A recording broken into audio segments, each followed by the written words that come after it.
پشیمانستم هرگز سخن چون از وطن گفتم وطن گفتم وطن گفتم وطن گفتم وطن گفتم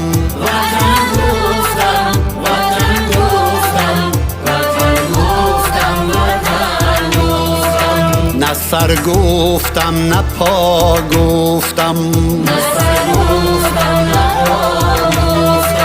نه جان گفتم نه تن گفتم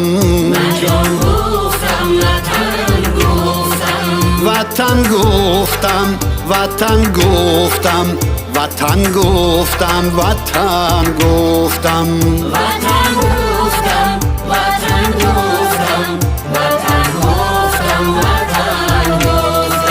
وطن گفتم وطن گفتم